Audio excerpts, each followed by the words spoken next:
প্রথম এবং দ্বিতীয় শ্রেণীর সরকারি চাকরিতে আদিবাসীদের 5% কোটা পুনর্বহালের দাবিতে আজকে আদিবাসী কোটা সংরক্ষণ পরিষদের ব্যানারে আমরা যে সংবাদ সম্মেলন আয়োজন করতে যাচ্ছি, এই সংবাদ সম্মেলনে আপনারা যারা উপস্থিত হয়েছেন, বিশেষ করে গণমাধ্যমের বন্ধুগণ, আপনাদের সবাইকে আদিবাসী কোটা সংরক্ষণ পরিষদের পক্ষ থেকে শুভেচ্ছা এবং অভিবাদন জানাচ্ছি।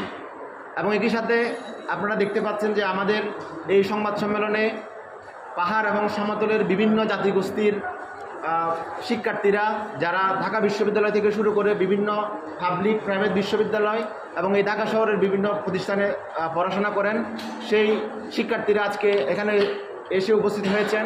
একই সাথে আমরা দেখতে পাচ্ছি আমাদের আজকের যে সংবাদ সম্মেলন, সেই সংবাদ সম্মেলনে উপস্থিত আছেন আমাদের যে আদিবাসী কোটা সংরক্ষণ পরিষদের আহ্বায়ক এবং বাংলাদেশ আদিবাসী ছাত্র সংগ্রাম পরিষদের সভাপতি শ্রী অলিক মৃ। একই সাথে উপস্থিত আছেন পার্বত্য চট্টগ্রাম পাহাড়ি ছাত্র পরিষদের কেন্দ্রীয় সভাপতি নিপন ত্রিপুরা। উপস্থিত আছেন বাংলাদেশ আদিবাসী ছাত্র সংগ্রাম পরিষদের সাধারণ সম্পাদক সংয়ুংর এবং উপস্থিত আছেন ত্রিপুরা স্টুডেন্টস ফোরামের ঢাকা মহানগরের সভাপতি এবং ঢাকা বিশ্ববিদ্যালয়ের শিক্ষার্থী প্রিয়জ্যোতি ত্রিপুরা। উপস্থিত আছেন বাংলাদেশ আদিবাসী যুব ফোরামের সভাপতি আন্তনি রেমা।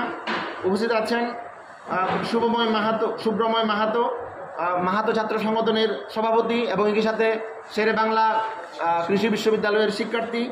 এবং আমাদের মাঝে উপস্থিত আছেন ঢাকা বিশ্ববিদ্যালয়ের যুগ্ম শিক্ষার্থী পরিবারের মেধাবী শিক্ষার্থী টিং টিঙ্গু রাকাইন এবং উপস্থিত আছেন কুর্নিকোবা চাকমা। বন্ধুগণ, আমরা আমাদের আজকে যে সংবাদ সম্মেলন, সেই সংবাদ সম্মেলনে আমরা এই মুহূর্তে আমরা মূল বক্তব্য আমরা উপস্থাপন করতে যাব। একই সাথে আমরা আমাদের যে আগামী দিনের কর্মসূচি, সেই কর্মসূচি আমরা ঘোষণা করব এবং সেই কর্মসূচি ঘোষণার পরেই আমরা সাংবাদিক বন্ধুগণ, গণমাধ্যমের যে বন্ধুরা আছেন, আপনাদের যদি কোনো বক্তব্য থাকে বা কোনো যদি প্রশ্ন থেকে থাকে, আমরা সেই প্রশ্নগুলো আমরা নিব। তো এই পর্যায়ে আমি আদিবাসী কোটা সংরক্ষণ পরিষদের পক্ষ থেকে লিখিত বক্তব্য পাঠ করার জন্য আমি অনুরোধ জানাচ্ছি আদিবাসী কোটা সংরক্ষণ পরিষদের আহ্বায়ক এবং বাংলাদেশ আদিবাসী ছাত্র সংগ্রাম পরিষদের কেন্দ্রীয় সভাপতি শ্রী অলিক মৃ মহোদয়কে। আমি অলিক মৃ দাকে অনুরোধ জানাচ্ছি আমাদের আজকের যে সংবাদ সম্মেলনের লিখিত বক্তব্য, সেই লিখিত বক্তব্য পাঠ করার জন্য। উপস্থিত প্রিয় সাংবাদিক বন্ধুগণ এবং যারা উপস্থিত আছেন, সবাইকে আদিবাসী কোটা সংরক্ষণ পরিষদের পক্ষ থেকে সংগ্রামী শুভেচ্ছা জানাচ্ছি। প্রথম এবং দ্বিতীয় শ্রেণীর সরকারি চাকরিতে আদিবাসীদের 5% কোটা পুনর্বহালের দাবিতে আজকের এই সংবাদ সম্মেলনে আমাদের যে বক্তব্য, লিখিত বক্তব্য, সেটা আমরা পেশ করছি। প্রিয় সাংবাদিক বন্ধুগণ, আদিবাসী কোটা সংরক্ষণ পরিষদের পক্ষ থেকে আন্তরিক শুভেচ্ছা নেবেন। আপনারা ইতিমধ্যে অবগত আছেন, দেশে কোটা ব্যবস্থা সংস্কারের দাবিতে শিক্ষার্থীদের আন্দোলন চলমান। আমরাও বিগত 2018 সাল থেকে আদিবাসীদের 5% কোটা পুনর্বহালের দাবিতে আন্দোলন সংগ্রাম করে আসছি। আপনারা জানেন, বাংলাদেশ আদিবাসী ফোরামের তথ্য মতে বাংলাদেশের সমতল এবং পার্বত্যাঞ্চলে প্রায় 54টির অধিক ভিন্ন ভিন্ন জাতিগোষ্ঠীর 40 লাখের অধিক আদিবাসী বসবাস করছে। ঐতিহাসিকভাবে এই জাতিগোষ্ঠীর লোকেরা নানা বঞ্চনা ও প্রান্তিকতার শিকার। আর্থসামাজিক ভঙ্গুরতা ও রাষ্ট্রের নানা বৈষম্যমূলক নীতির কারণে তারা গুণগত শিক্ষাসহ নানা সুবিধা ও অধিকার হতে বঞ্চিত। পার্বত্যাঞ্চলে আদিবাসী পাড়া বা গড়বাড়ি থেকে তাদের স্কুলগুলো দূরবর্তী জায়গায় অবস্থিত। সেখানে মানসম্মত শিক্ষা প্রতিষ্ঠান না থাকায় এবং পর্যাপ্ত ও যোগ্য শিক্ষকের অভাবে এসব শিক্ষা প্রতিষ্ঠানের আদিবাসী শিক্ষার্থীরা গুণগত শিক্ষা ও ভালো ফলাফল অর্জন করতে পারে না। অন্যদিকে আদিবাসীদের ভাষা, শিল্প, সাহিত্য, বিশ্বাস, রীতি, প্রথা ও সামগ্রিক ক্ষেত্রে তাদের সংস্কৃতি পরিমণ্ডলটাই মূলধারার বাঙালি জনগোষ্ঠী থেকে ভিন্ন। কিন্তু বড়ই পরিতাপের বিষয় হলো, এই ভিন্নতাকে সম্মান ও স্বীকৃতি দিয়ে আদিবাসীদের স্ব মাতৃভাষায় শিক্ষাদানের সুযোগ সৃষ্টি এবং তাদের ভাষা ও সাহিত্য উন্নয়নের কোনো উদ্যোগ এই রাষ্ট্র ব্যবস্থা গোড়া থেকেই আমরা লক্ষ্য করিনি।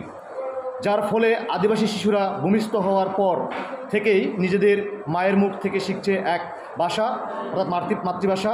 আবার প্রাথমিক বিদ্যালয়ের আঙ্গিনায় পা দেওয়ার পর থেকে তাদেরকে নতুন করে করতে হচ্ছে বাংলা কিংবা ইংরেজি ভাষা রপ্ত করার সংগ্রাম। নতুন ভাষা শেখার বাধ্যবাধকতাকে অনেকেই সুযোগ হিসেবে দেখলেও আদিবাসী শিশুদের মনোজগতের উপর নিদারুণ যে নিপীড়ন এ যাবৎকাল ধরে চলে এসেছে, সেটাই আজকালকার যুগে হয়ে উঠেছে স্বাভাবিকতা। ফলে বাংলা কিংবা ইংরেজি মাধ্যম পড়াশোনা করে ভালো ফলাফল অর্জন করা তাদের জন্য প্রকৃতপক্ষে দুরূহ হয়ে পড়ে। এর ফলে আদিবাসী শিক্ষার্থীদের ঝরে পড়ার হারও বেশি। তাই রাঙামাটির বাগাইছড়ি, বান্দরবানের লামা, আলীকদম অঞ্চল বা মৌলভীবাজার জেলার কুলাউড়া, ঝিমাই, খাসিয়াপুঞ্জি, গাইবান্ধার বাগদা ফার্মের সাঁওতাল বসতির একজন আদিবাসী শিক্ষার্থীর সঙ্গে ঢাকা বা অন্যান্য শহরের উন্নত স্কুল কলেজে পড়াশোনার সুযোগ পাওয়া একজন শিক্ষার্থীকে তুলনা করা বা সমান চোখে দেখা কখনোই যৌক্তিক বলে আমরা মনে করি না। প্রিয় সাংবাদিক বন্ধুরা, যদিও বা 2017 সাল থেকে 5টি আদিবাসী ভাষায় প্রাক প্রাথমিক পর্যায়ে মাতৃভাষায় সুযোগ সৃষ্টি করা হয়েছে, অপরাপর আদিবাসীরা তা থেকে আজও বঞ্চিত। তাই প্রাথমিক বিদ্যালয়ের আঙিনা থেকে বিশ্ববিদ্যালয়ের উচ্চশিক্ষার সকল একাডেমিক স্তরে একজন আদিবাসী শিশুকে যে ধরনের সংগ্রামের মধ্য দিয়ে যেতে হয় তা মূলধারার একজন শিক্ষার্থীকে অন্তর দিয়ে উপলব্ধি করা সম্ভব নয়।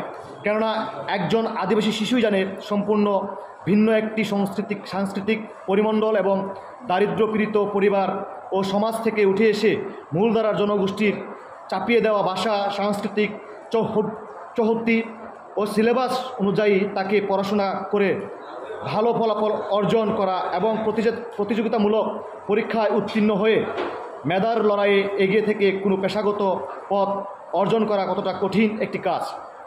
তাই আমরা মনে করি লেভেল প্লেয়িং ফিল্ড বা সকলের জন্য সমান সুযোগ সৃষ্টি করতে না পারা পর্যন্ত সকলকে সমান চোখে দেখা বা সমান প্রতিযোগিতায় ঠেলে দেওয়া যুক্তিযুক্ত নয়।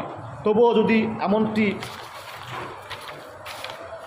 করা হয় তাহলে আদিবাসীরা অচিরেই হুঁচট খাবে এবং আরও প্রান্তিকতার শিকার হবে এবং সামগ্রিক ক্ষেত্রে রাষ্ট্র গঠন প্রক্রিয়ায় আমলাতন্ত্রের যে ভূমিকা সেখানে আদিবাসীদের অংশগ্রহণ থাকবে না। প্রিয় গণমাধ্যম ব্যক্তিবর্গ, কোথায় একটি সাংবিধানিক অধিকার, রাষ্ট্রে বিদ্যমান বিভিন্ন নীতিমালা ও আইন বাংলাদেশে বসবাসরত আদিবাসী জীবনমান রক্ষা, অধিকার সুরক্ষা ও বিকাশে কার্যকরী ভূমিকা রাখতে পারেনি, বরং আদিবাসীদের উপর নিপীড়ন ও বঞ্চনার মাত্রা বাড়িয়েছে। আদিবাসীরা প্রতিনিয়তই নানা মানবাধিকার লঙ্ঘনের শিকার হচ্ছে। ভূমি সমস্যা, উচ্ছেদ, নিপীড়ন, নারী ও শিশু নির্যাতন প্রভৃতি ঘটনা আদিবাসীদের অস্তিত্ব নাবিশ্বাস করে তুলেছে। তাই বঞ্চিত আদিবাসীদের জীবনমান বিকাশের একটি উপায় হিসেবে যদিও কোঠা প্রথা আদিবাসী অধিকার নিশ্চিত ও জীবনমান এগিয়ে নিতে একমাত্র সমাধান নয়, সংবিধান রাষ্ট্রকে উৎসাহিত করেছে। তার জন্য বাংলাদেশের সংবিধানের 3য় ভাগের মৌলিক অধিকার অংশের 29 নং অনুচ্ছেদের 3 কতে বলা হয়েছে, এই অনুচ্ছেদের যে কোনো কিছুই ক নাগরিকদের যে কোনো অনগ্রসর অংশ যাহাতে প্রজাতন্ত্রের কর্মে উপযুক্ত প্রতিনিধিত্ব লাভ করিতে পারেন, সেই উদ্দেশ্যে তাহাদের অনুকূলে বিশেষ বিধান প্রণয়ন করা হইতে রাষ্ট্রকে নিবৃত্ত করিবে না। আবার আন্তর্জাতিক সংস্থার আইন নং অনুযায়ী 107 এবং আদিবাসী ও ট্রাইবাল জনগোষ্ঠী কনভেনশন 1957 এখানে অনুচ্ছেদ 15তে বলা হয়েছে, 1 যতদিন পর্যন্ত সংশ্লিষ্ট জনগোষ্ঠীর শ্রমিকেরা দেশের আইনে সাধারণ শ্রমিকদের প্রদত্ত নিরাপত্তা ভোগ করতে না পারবে ততদিন পর্যন্ত দেশের আইন ও প্রবিধানের কাঠামোর মধ্যে প্রত্যেক সদস্য রাষ্ট্র ওই শ্রমিকদের চাকরি, নিয়োগ ও শর্তাবলী সম্পর্কিত কার্যকর নিরাপত্তা নিশ্চিত করার জন্য বিশেষ ব্যবস্থা গ্রহণ করবে। 2 সংশ্লিষ্ট জনগোষ্ঠীর শ্রমিক ও অন্যান্য শ্রমিকদের মধ্যে সব বৈষম্য দূর করার জন্য প্রত্যেক সদস্য রাষ্ট্র সম্ভব সব কিছুই করবে। বিশেষত ক দক্ষতা সম্পন্ন চাকরিসহ অন্য চাকরিতে প্রবেশের ক্ষেত্রে, খ সমমানের কাজের জন্য সমপারিশ্রমিক প্রদানের ক্ষেত্রে, গ চিকিৎসা ও সামাজিক সাহায্য, চাকরিকালীন জখম প্রতিরোধ, শ্রমিকদের ক্ষতিপূরণ, শিল্প, স্বাস্থ্য ও আবাসের ব্যবস্থা ইত্যাদি ক্ষেত্রে। বাংলাদেশে বঙ্গবন্ধু শেখ মুজিবুর রহমানের সরকার 1972 সালে এই কনভেনশনটি অনুস্বাক্ষর করেছিল। পার্বত্য চট্টগ্রামের সমস্যাকে রাজনৈতিক ও শান্তিপূর্ণ উপায়ে সমাধানের জন্য 1997 সালের 2 ডিসেম্বর ঐতিহাসিক পার্বত্য চুক্তি স্বাক্ষরিত হয়।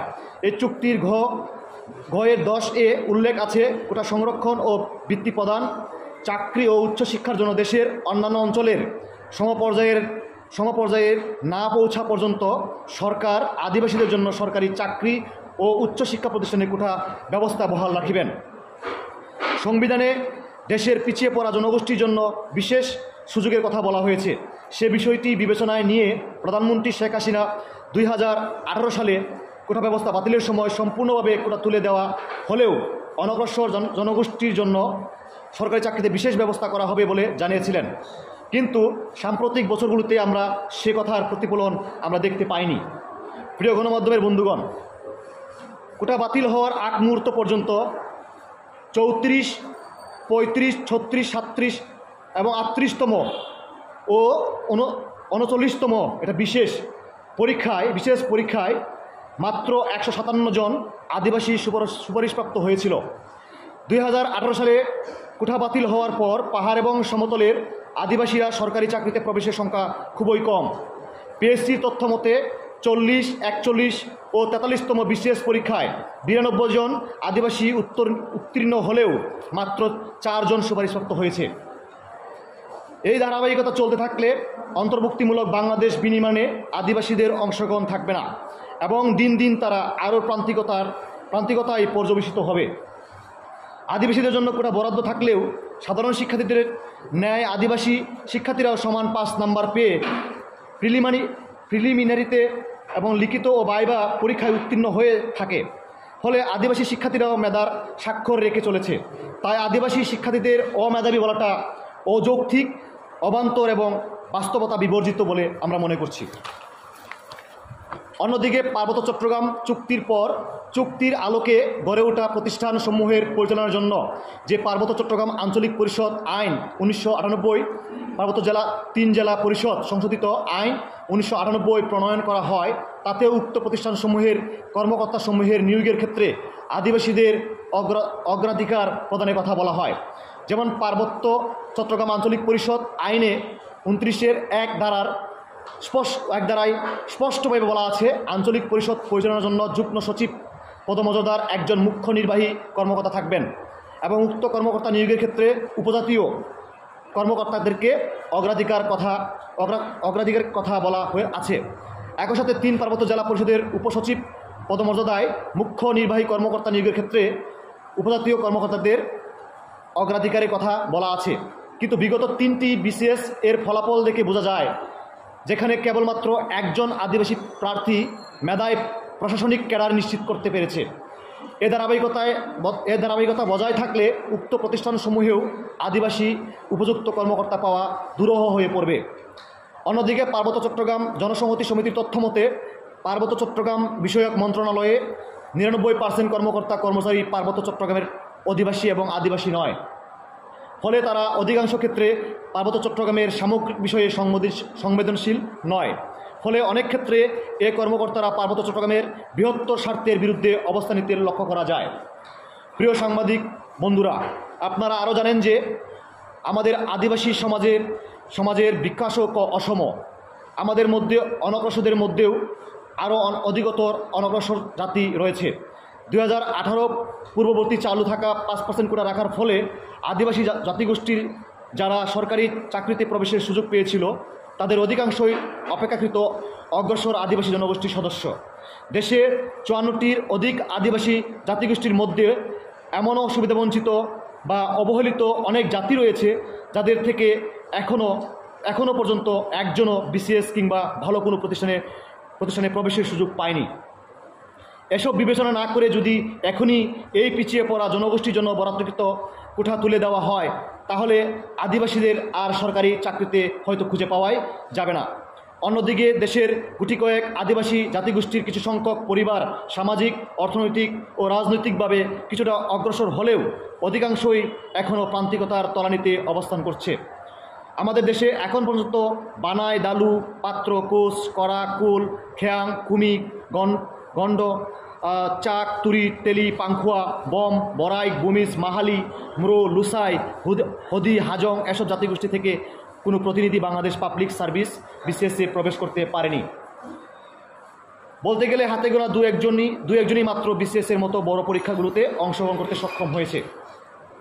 অন্যদিকে 2022 সালে বিশিষ্ট অর্থনীতিবিদ অধ্যাপক ডক্টর আবুল বারাকাত এর তথ্য মতে কোভিড-19 আগে দেশে জাতীয় দারিদ্র্যের হার ছিল 21.8 এবং তখন আদিবাসী অধ্যুষিত জেলাগুলোর দারিদ্রতার হার ছিল 60%।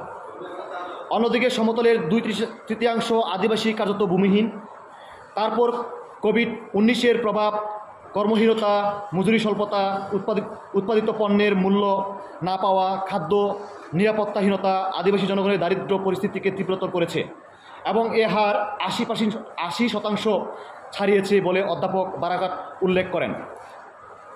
কাজেই কেবলমাত্র 5% কোটা ব্যবস্থা করলেই হবে না, আদিবাসীদের মধ্যেও যারা আরও বেশি প্রান্তিক এবং যারা আসলেই সুবিধাবঞ্চিত তাদেরকেই অগ্রাধিকারের আওতায় নিয়ে আসতে হবে। প্রিয় সাংবাদিক ভাই এবং বোনেরা, বর্তমান সরকারের স্মার্ট বাংলাদেশ বিনির্মাণের টেকসই ও অন্তর্ভুক্তিমূলক উন্নয়নের মাধ্যমে উচ্চ প্রবৃদ্ধি অর্জনের পাশাপাশি দারিদ্র্য ও অসমতা হ্রাস করে জনগণের, বিশেষ করে প্রান্তিক ও অনগ্রসর গোষ্ঠীর জীবনমানের গুণগত পরিবর্তনের যে ঘোষণা, সেটা সম্ভব হবে না যদি প্রজাতন্ত্রের কর্মে আদিবাসীদের প্রবেশের যে 5% কোটা না থাকে। এতে করে অসমতা সৃষ্টি হবে এবং যারা অনগ্রসর তথা আদিবাসীরা আরও পিছিয়ে পড়বে। স্মার্ট বাংলাদেশের যে ভিশন এবং টেকসই উন্নয়নের যে লক্ষ্যমাত্রা, অর্থাৎ সমতা, ন্যায্যতা, দক্ষতা ভিত্তিক এবং অন্তর্ভুক্তিমূলক ও প্রতিনিধিত্বমূলক সমাজ গঠনে আদিবাসীরা পিছিয়ে পড়বে। তাই আদিবাসী জনগোষ্ঠীর কোঠা বিলুপ্তি বা হ্রাস করা এখনই উপযুক্ত সময় নয়, বরং যৌক্তিক ও সাংবিধানিক ন্যায্যতা প্রতিষ্ঠার জন্য এই সংবাদ সম্মেলন থেকে সরকারের নিকট নিম্নোক্ত দাবি জানাচ্ছি। 1. প্রথম ও দ্বিতীয় শ্রেণীর সরকারি চাকরিতে 5% কোটা পুনর্বল করতে হবে।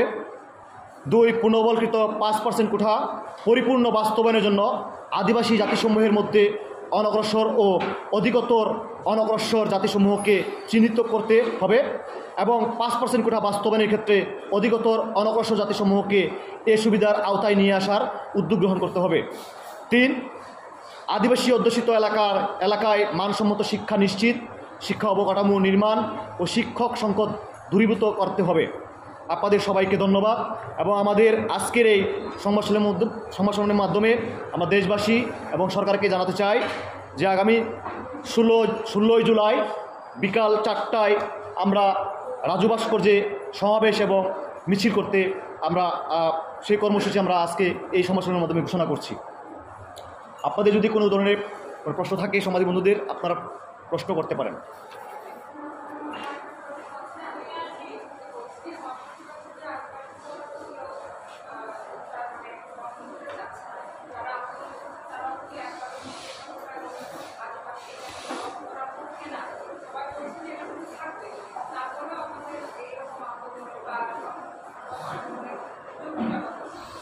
হ্যাঁ, দেখুন, আপনারা হয়তো দেখেছেন, আপনারা গণমাধ্যম কর্মী আপনারাই দেখেছেন যে তারা কিন্তু গণমাধ্যমে বলছে সকল কোটা মিলে 5 কোটা, মানে 5% কোটা। যেখানে আমরা আমাদের যৌক্তিক একটা অধিকার যে 5% কোটা আমাদের একটা ছিল আদিবাসী বা ক্ষুদ্র নৃগোষ্ঠী নামে, সে কোটাটা তো আসলে তারা থাকছে না, সেখানে থাকলেও সেখানে আমাদের পার্সেন্টেজটা কমে যাচ্ছে আর কি। সেজন্য আমরা মনে করছি আমাদের এখনও সমতায় জায়গায় আমাদেরকে এখনও রাষ্ট্র নিয়ে আসতে পারে নাই, আমাদেরকে সেই শিক্ষা সুযোগ আমাদেরকে তৈরি করতে পারে নাই। হ্যাঁ, এই কারণে আমরা মনে করছি এখনও আমাদের আদিবাসীদের জন্য 5% কোটাটা এখনও যৌক্তিক মনে করি আমরা, এবং এটা এখনও বহাল রাখার আমরা দাবি জানাচ্ছি। আমি সম্পূরক উত্তর একটু দিতে চাই। সেটা হচ্ছে এই আন্দোলনটা শুরুটা হয়েছিল কোটা সংস্কারের দাবিতে 2018 সালে, আমাদের পরিষ্কার মনে আছে। কিন্তু এই আন্দোলনের ফলে বাংলাদেশে কোনো কোটা ব্যবস্থা নাই, এটা তো আমরা জানি। এই কোটার না থাকার একটা অংশ হলো এখানে আদিবাসীদের কোটা, সরকারি ভাষায় সরকার যে নামে ডাকি না কেন, আমরা আমাদের আত্মপরিচয়তে আমরা আদিবাসী হিসেবে স্বাচ্ছন্দ্য বোধ করি। তো সেই কারণে আদিবাসী কোটা ব্যবস্থাও নাই। তো সেই কারণে আমরা কোটা সংস্কারের বিরুদ্ধে আমাদের কোনো অবস্থান নাই, আমরা কারো কোনো বিরুদ্ধে হচ্ছে। আমাদের যে কোটা, এটা সাংবিধানিক যে ন্যায্যতা, এটা আমাদের এই সংবিধান যে অধিকারটা দিয়েছে, তো সেই জায়গা থেকে আমরা আমাদের যে সরকারি নির্বাহী আদেশে যে 5% কোটা চালু করেছিল, এটা 1988 সালে, তো সেই সাংবিধানিক যে কোটাটা আমরা সেটাকে পুনর্বহালে আমরা দাবি জানাচ্ছি। 2018 সালে যে আন্দোলন হয়েছিল, সেই আন্দোলন কিন্তু কখনোই আমরা বলতে পারি না কোটা বিরোধী আন্দোলন বা কোটা বিলুপ্ত করে দেওয়ার আন্দোলন, সেটা আমরা কিন্তু বলি নাই মানে সেই সময়ে। কিন্তু কার্যত কোটা বাতিল করে দেওয়ার ফলে কোটা সংস্কারের জন্য যারা আন্দোলন করেছিল তারা কিন্তু কোনো ধরনের প্রতিক্রিয়া দেখায়নি, বরং তারা রাস্তা ছেড়েছিল তারা যখন প্রধানমন্ত্রী হচ্ছে কোটা বাতিল করে। তো সে পরবর্তী সময়ে তখন হলো কি আরেকটা বৈষম্যের সৃষ্টি হলো, যেটা হচ্ছে আদিবাসিকতা বিলুপ্তির মধ্য দিয়ে। তো আমরা আজকে যে সংবাদ সম্মেলন করছি আমরা এখানে আমরা বলছি যে বৈষম্য বিরোধী যে যারা বৈষম্য বিরোধী যে কোটা যে আন্দোলন, সে আন্দোলনের পক্ষেও না আমরা বিপক্ষেও না, কিন্তু ব্যাপারটা হচ্ছে একটা রাষ্ট্রে বিভিন্ন স্টেক হোল্ডার থেকে দাবি উঠতেই পারে। আমরাও আমাদের পক্ষ থেকে আমাদের দাবি আমরা উত্থাপন করছি যে 5% আমাদের যে কোটা ছিল এই কোটাটা পুনর্বহাল করতে হবে, এবং একই সাথে শুধুমাত্র পুনর্বহাল করলেই হবে না, এই 5% কোটা বাস্তবায়নের ক্ষেত্রে যে সরকারকে আরও যথোপযুক্ত উদ্যোগ গ্রহণ করতে হবে, যেন আরও অধিকতর যে শ্রেণীর যারা আছে, অধিকতর যে অনগ্রসর যে জাতিসমূহ আছে তাদেরকে চিহ্নিত করে তাদেরকে এই আওতায় নিয়ে আসার কথা আমরা আজকের যে সংবাদ সম্মেলন, এই সংবাদ সম্মেলন থেকে আমরা উত্থাপন করছি মূলত।